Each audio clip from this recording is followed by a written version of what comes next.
Hello and welcome to Views on News. I am Jawad Tehami. Today we are going to talk about a social evil, the manifestation of which we have seen in the so-called largest democracy that is called India, and a disturbing video that is circulating extensively on social media that will send the chill down the spine of any sane person or a normal person. We'll watch this disturbing video first and then I'll explain what exactly happened in that. Let's watch it first.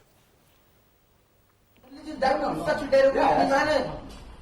No, you're just like my kid. No, if a father says that, I disown him. It's a funny thing. No, it's not, sir. It's not. 26/11 was not funny. Islam terrorism is not funny. Being a Muslim in this country and facing all of this every day is not funny. Just like my son. No. Will you talk to your son like that? My son, no. Will you call him by the name of a terrorist? No. Khalas. How can you call him like that? No problem. In front of so many people in a class. Sorry, I told you. You are a professional. You are teaching. Yeah, sorry. You can't call me that. So I told you. Right? Sir, sorry doesn't change how you think or how you portray yourself here. You just watched that video. It is a video of a dialogue between a teacher and a student, and it clearly depicts that it is a blatant sort of a bullying by a teacher, not a peer, not a contemporary, but by a teacher who happens to be a fatherly figure to a student who has gone for making his dreams come true, and he's being bullied by the teacher. Let me repeat what was there in the video. The student says, "No, it's not, sir, it's not. 26/11 was not funny. Calling someone terrorist is not funny." And he also says, being a Muslim in this country and facing all of this every day is not funny. These jokes are not acceptable. You cannot joke about my religion in such a derogatory manner. The teacher goes on to say, "You are just like my kid." To the answer of which the student says, "No. Will you talk to your son like that? Will you call him by the name of a terrorist?" Such a huge question mark. Is this the way to talk to your sons or the people who are there with the aspiration to get something from you? The teacher answered no. The student says, "Done then. How can you call me like that in front of so many people in the class?" Utter humiliation for the student at that time. The teacher says sorry. The student says, "You are a professional. You are teaching. You can't call me that." And the teacher again says sorry, but the student says sorry doesn't change how you think, how you portray yourself here. It's quite disturbing. It actually sends chills down the spine of any person who has got sanity. But this is rampant in the so-called largest democracy that is called India. Not only this incident, repeated one after another incident is happening in India, and what sort of an impact it is leaving on the social fabric of India, and what sort of uncertainty and fear a Muslim minority in India, which happen to be over 200 million, are living in India. And what is the international community doing regarding this? So we'll be talking about the psychological impacts of these bullying tactics on the receiver. What is the role of the international community in this regard? And to talk more about this burning issue, we have been joined in the studio by Brigadier Retired Raashid Wali, Janjua Director, Islamabad Policy Research Institute. Brigadier Janjua, thank you very much for your time. We really appreciate that. And we also honored to have been joined in the studio by Dr. Ayza Abid. She is a psychologist. Dr. Ayza, thank you very much for your time, also for being on Views on News.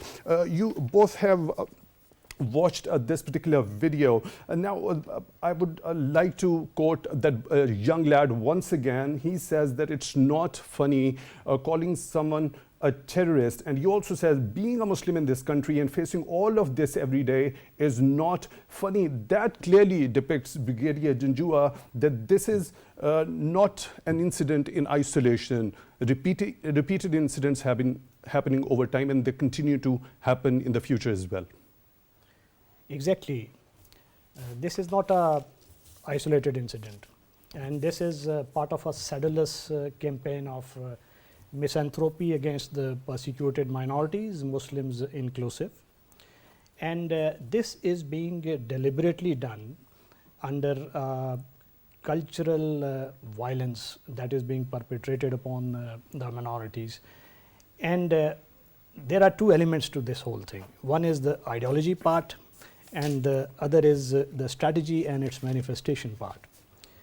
Ideology wise, we know that ever since Modi has come to power in 2014, these 8 years have been very, very hard for all the minorities, especially Muslims, because he weaponized this Hindutva concept of exclusivist Hindu Rashtra, that in Hindu country there should be only Hindu culture, Hindu language, there should be Hindu names, and he has manifested it by way of Ghar Wapsi concept, which means that you return back to your roots. You adopt the cultural practices, faith of your remote ancestors, which in some cases hark back to the Sanskrit times. So that kind of an ideology is the prime motivator, and the strategy we find in the shape of shakas by RSS. They are these are the ideological and the military camps, and there is a whole regimen that trains and imparts this militant ideology, and the cultural signature of all minorities is being systematically eroded. The Muslims, their symbols of identity are being attacked.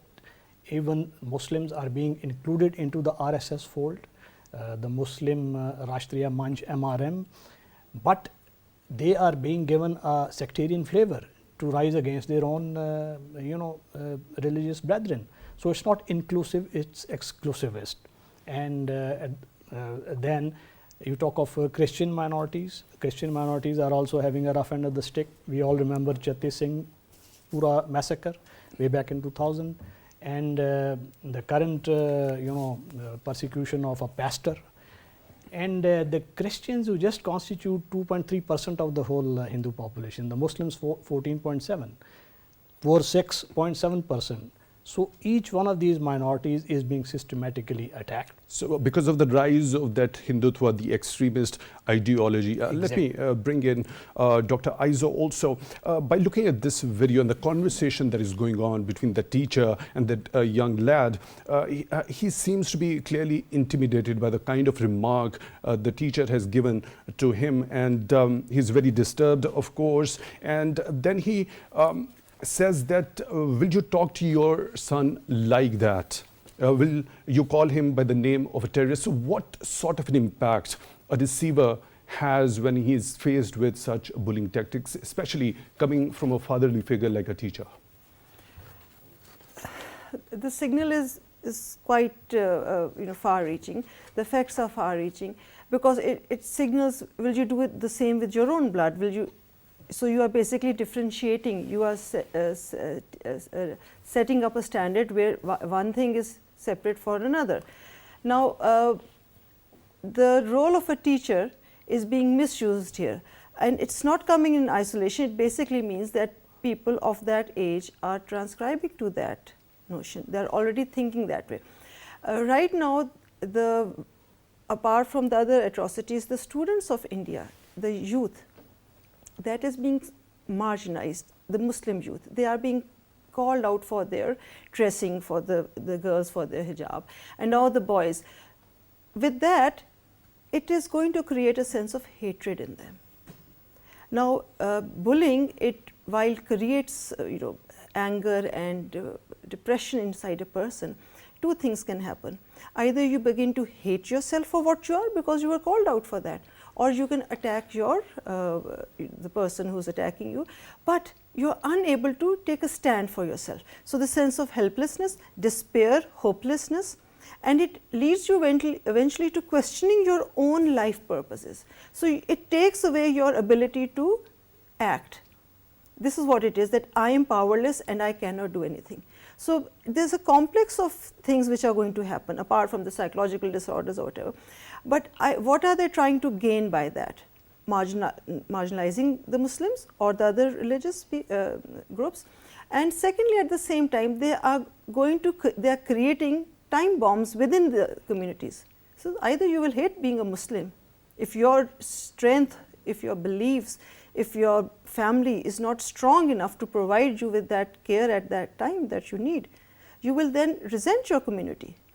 That you are right.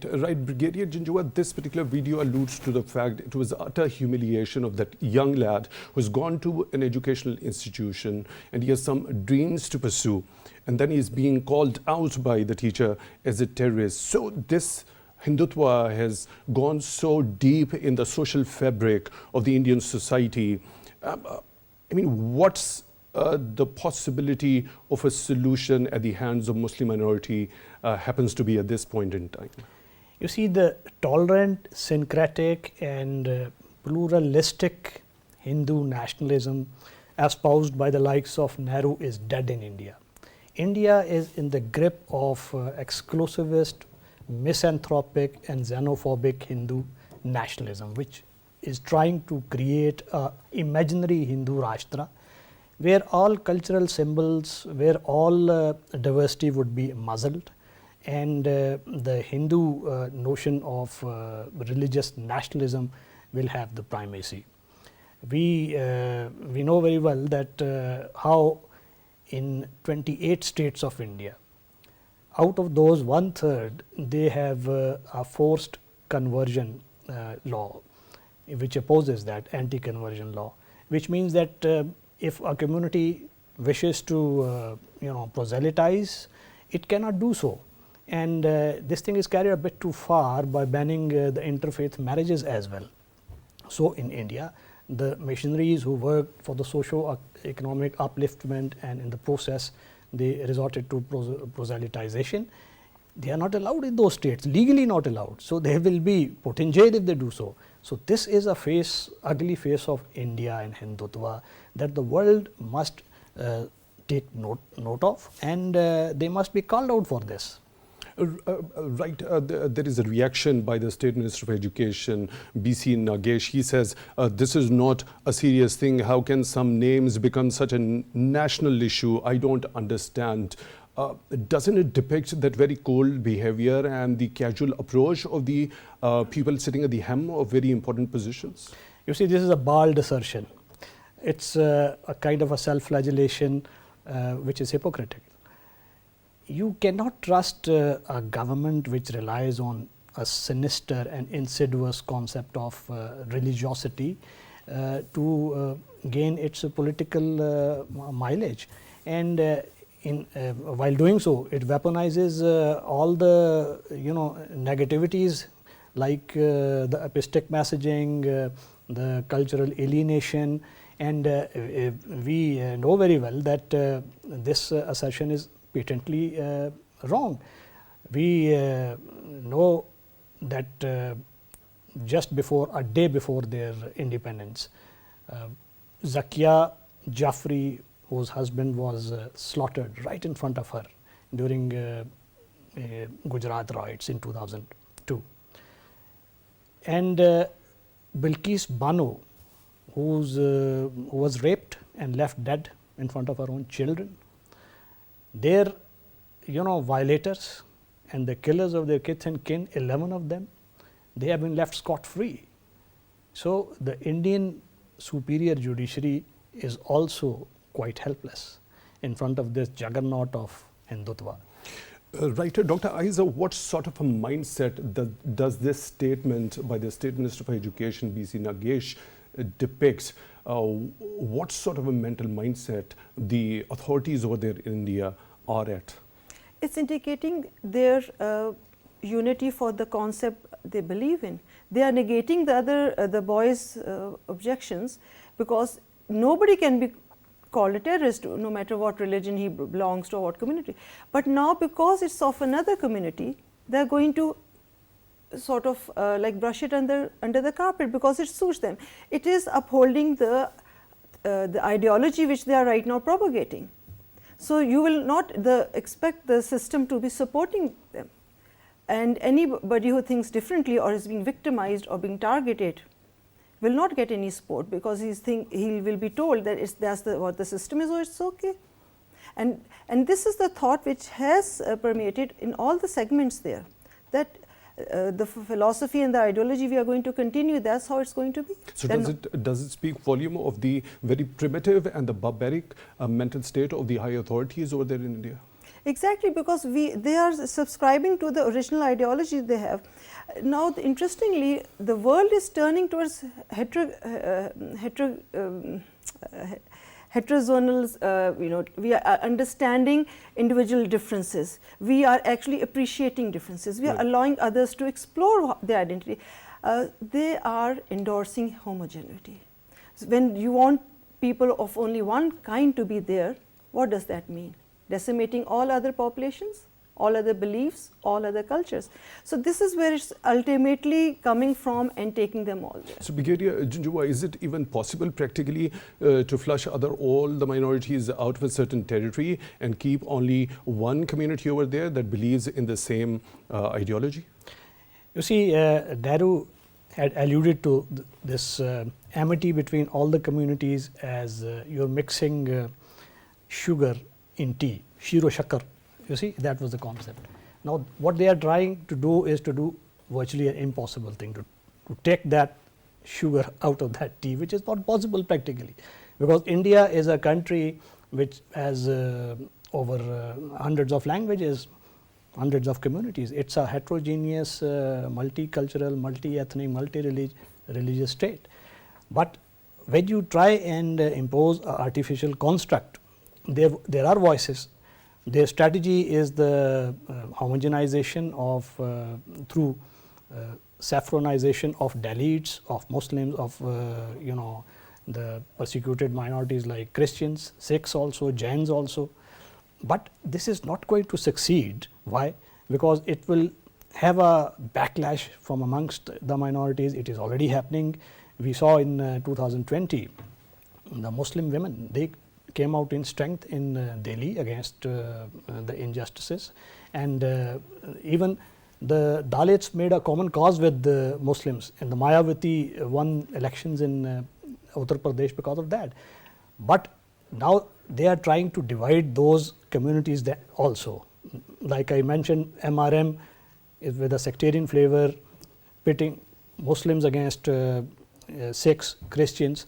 So that kind of a thing will ultimately not redound to the advantage of their unity and the solidarity, because the society, it will be fractured on those lines. Right. Your point is well taken, Brigadier Janjua. I'll have to take a short break, and I will be resuming the discussion from here. We'll talk about the Indian atrocities that are underway and unleashed in the Indian illegally occupied Jammu and Kashmir, especially after 1989. There are certain mind-boggling statistics that I'll be sharing with you. For that, stay tuned.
Welcome back to Views on News. We are talking about a disturbing video of a student being bullied by his teacher, who allegedly called him a terrorist, and the rise of Hindutva in India and the Indian atrocities in Indian illegally occupied Jammu and Kashmir. In the studio, we are joined by Brigadier retired Raashid Wali Janjua and Dr. Ayza Abid. And on phone line, we have another participant from the UK, Dr. Muhammad Al-Hachimi. He's a journalist and author. Dr. Hachimi, thank you very much for being on Views on News. You must definitely have watched that video of the bullying incident by a teacher of a student who calls him a terrorist. What sense do you make of this video? It's a demonstration, a part of what's going on in India in the last few years. Are being treated as second or third-class citizens. The current Prime Minister of India, Mr. Modi, and his BJP party are fuming hatred amongst the Indians. They are adopting a policy of divisions. They are trying to get political capital from demonizing Muslims, from terrorizing Muslims, from persecuting Muslims, Indian Muslims, their own citizens. It's a very sad state of affairs in India now. And I know I've followed Amnesty International and other human rights organizations that have written about this, shown concern about this. And I think the world must continue to watch this and to condemn this. And I hope this black page in India, in Indian history, will be turned down soon. So, Dr. Hachimi, when we talk about the Indian social fabric, the Indian authorities claim themselves to be the largest democracy in the world, and that should be following the international norms and should allow the citizens of its country, regardless of their ideology or their association, the full spectrum of following their human rights. So it's a blatant violation of international human rights norms and international law. What do you think happens to be the responsibility of the international community at this point in time? Do you think it's a high time the international community acts right now, or it would be too late? The international community, are based on some shared values, international shared values. Among them, the Universal Declaration of Human Rights, which states in Article 1 that all human beings are born free and equal in dignity and rights. They are endowed with reason and conscience and should act towards one another in a spirit of brotherhood. Exactly the opposite of what is going on in India now. Everybody knows this. The international community, through its branches dealing with human rights, must appoint a special rapporteur on the situation of Muslims in India, because what we are witnessing now is something similar to what happened in Germany prior to the Second World War. You know what happened to the Jews, demonizing the Jews, preparing the scene for those horrible things that was done to the Jews in Nazi Germany. It's something similar that is going on now in India. The hatred towards Muslims is unbelievable.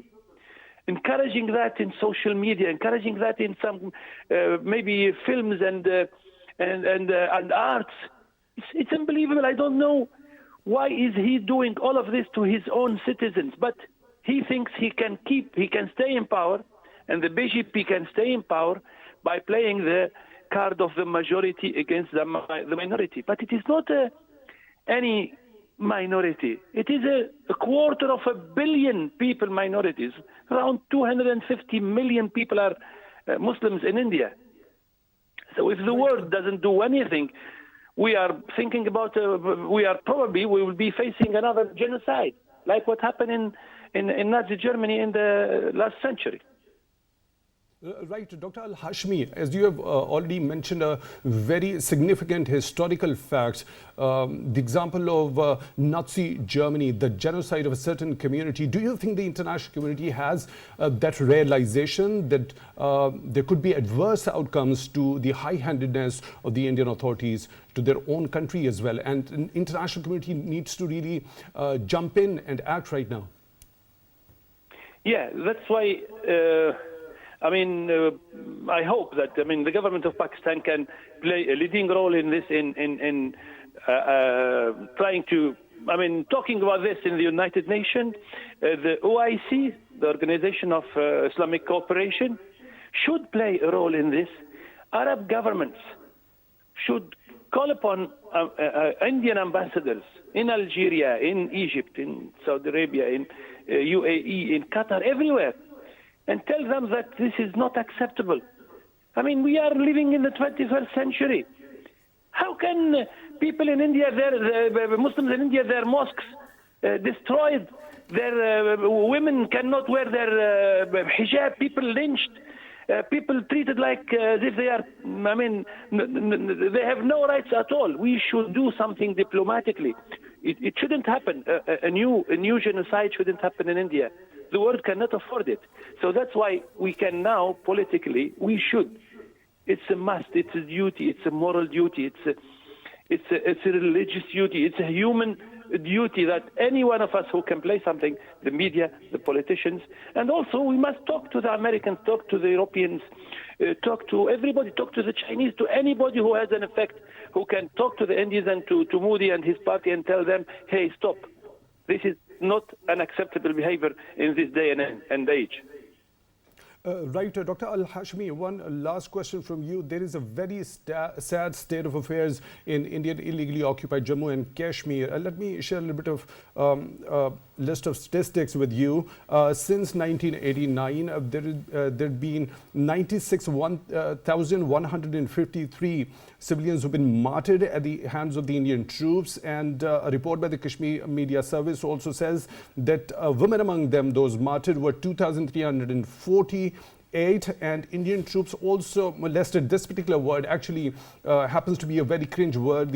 I don't want to even say this word, but I have to say, to state the facts, that 11,256 women were molested by Indian troops, and then women who were widowed were 22,952. Don't you think these stats are really mind-boggling? And when a certain region is being suppressed with over 1 million troops, what options do you think are left at the hands of the people who are oppressed? It's a tragedy. All the figures you have mentioned now, this is a real tragedy going on in front of our eyes, in front of the eyes of the international community. Everybody knows that the people of Jammu and Kashmir were promised to have the right for self-determination. Oppression is not a solution. India is fighting against history, against... I know in the Arab world there was occupations like this. France occupied Algeria for 132 years. But it didn't succeed. At the end, the Algerian people won their rights for self-determination and for independence. India cannot rule the people of Jammu and Kashmir against their will. It cannot continue doing this. It's harmful to India. In addition to the misery that it is inflicting on the people of Jammu and Kashmir, it's damaging the reputation of India, what's going on in Jammu and Kashmir and what's going on against Muslims in India. I hope that the Indian people, I hope some of them are watching this, the Indian people, the Indian voters, they can play the vital role, the pivotal role in this, by just getting rid your point is well of taken. Mr. Modi and the BJP, by voting a different party, by getting the Congress party back, maybe. So, more reasonable people that we can have discussions with. Right. Your point is well taken. Dr. Muhammad Al-Hachimi, journalist and author, joining us on the phone line from the UK. Really appreciate your time for being on Views on News. Brigadier Janjua, you were already mentioning the Nehruvian and the Gandhian ideologies. What was that turning point in Indian history, that the deviation from those ideals happened?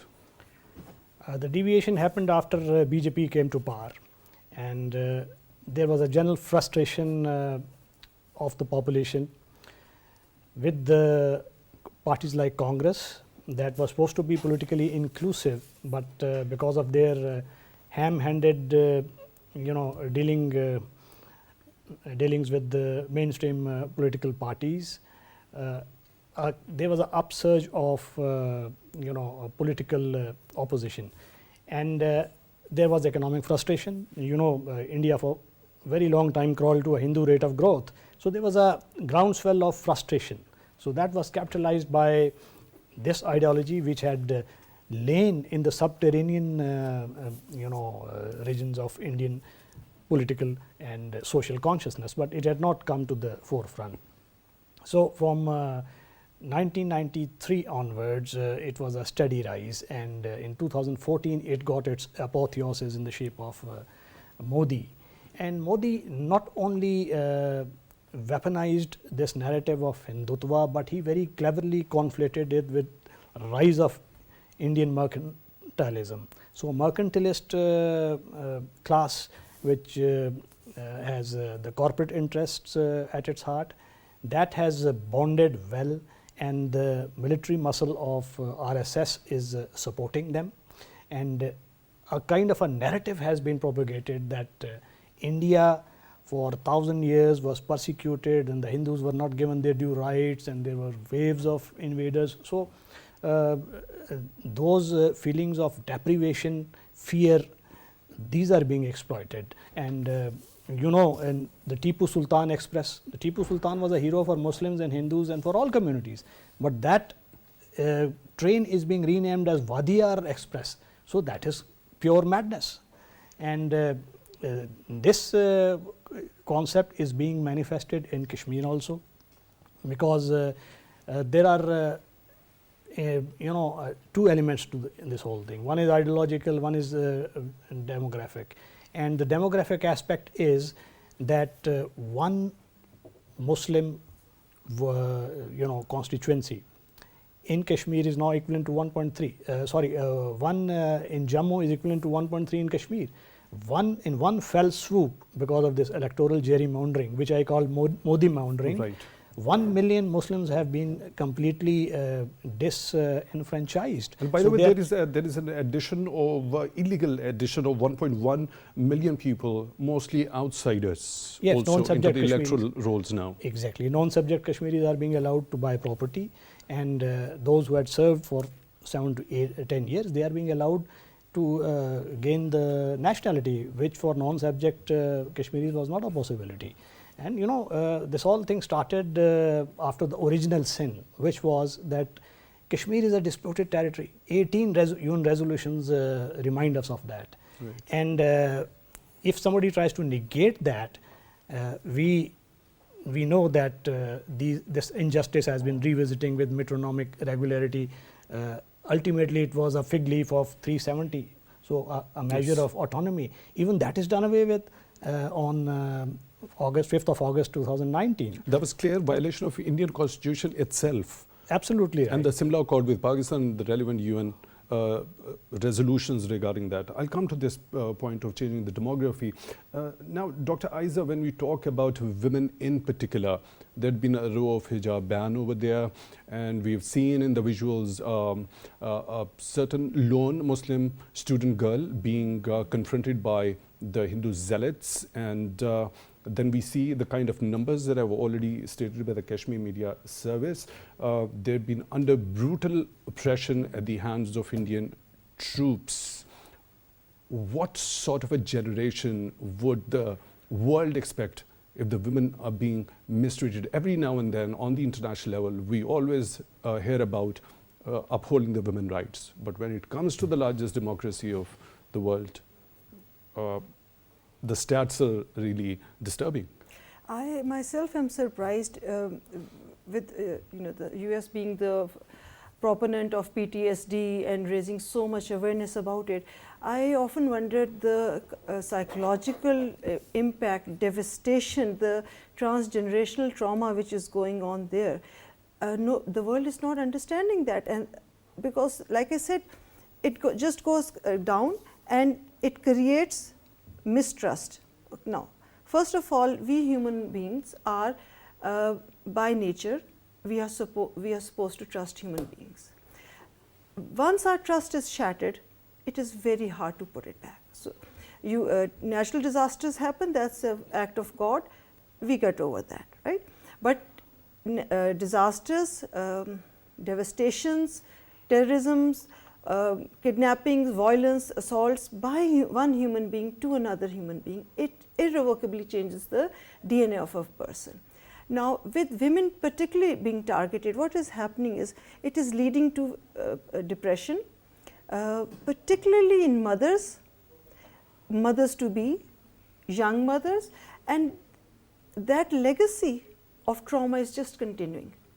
Now, every time something happens, the brain changes.